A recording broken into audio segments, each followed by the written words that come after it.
voltei e gravar em casa acontece dessas coisas, né? Eu tenho uma cadelinha, pra quem não sabe, eu adotei uma cadela de 3 meses.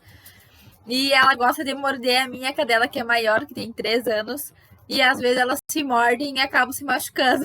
E durante a gravação, não sei se vocês viram, a pequenininha, acho que levou uma mordida e saiu correndo, chorando. Eu tive que pausar pra ver, mas não aconteceu nada. Ela tá bem louquinha já, foi só um susto.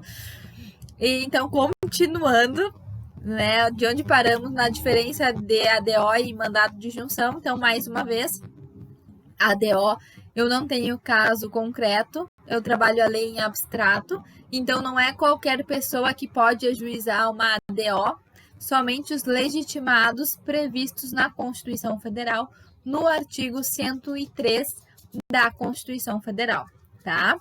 No mandado de injunção, se eu falo de direito subjetivo, de pessoas ou de grupos, sindicatos, entidades que estão sendo violados em razão dessa inércia, dessa abstenção em relação à produção dessa lei, eles podem, em nome próprio, impetrar um mandado de injunção e ajuizar em favor próprio, porque ali eu falo de direito subjetivo e eu posso falar de caso concreto.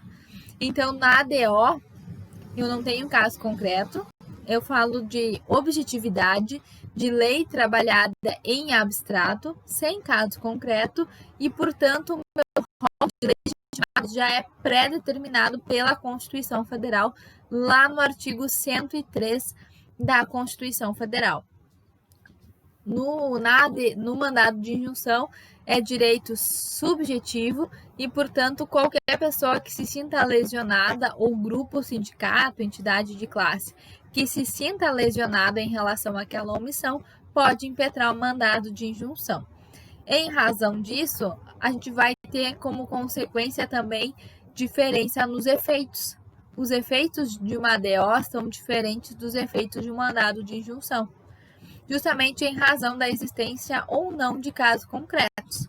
Então, vejam que numa ADO, os efeitos são, como regra que a gente já vem estudando, são erga omnes.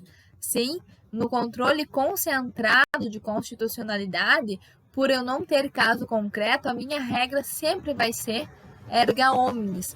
Vai valer para todo mundo que se enquadrar dentro daquela situação, dentro daquela omissão. O mandado de injunção, não. O mandado de injunção, por ser direito subjetivo, se tratar a lesões específicas de pessoas ou de grupos, os meus efeitos são interpartes e vão ter relação nas pessoas que ajuizaram aquela ação naquele processo específico.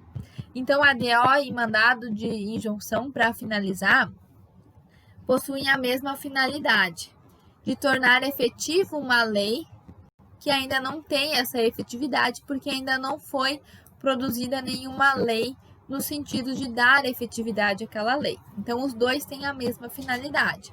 A nossa diferença vai ser que a ADO eu não tenho caso concreto, a lei é trabalhada em abstrato, de forma objetiva, e por esses motivos os efeitos são erga omnes, e eu tenho um rol já pré-determinado pela Constituição de quais são os legitimados, que é lá no artigo 103, e no mandado de injunção, por outro lado, então, o meu direito é subjetivo, eu tenho caso concreto, as pessoas que se sintam lesadas em razão desse silêncio podem impetrar mandado de injunção, e por eu falar de direito subjetivo e caso concreto, os meus efeitos são interpartes no mandado de injunção, tá?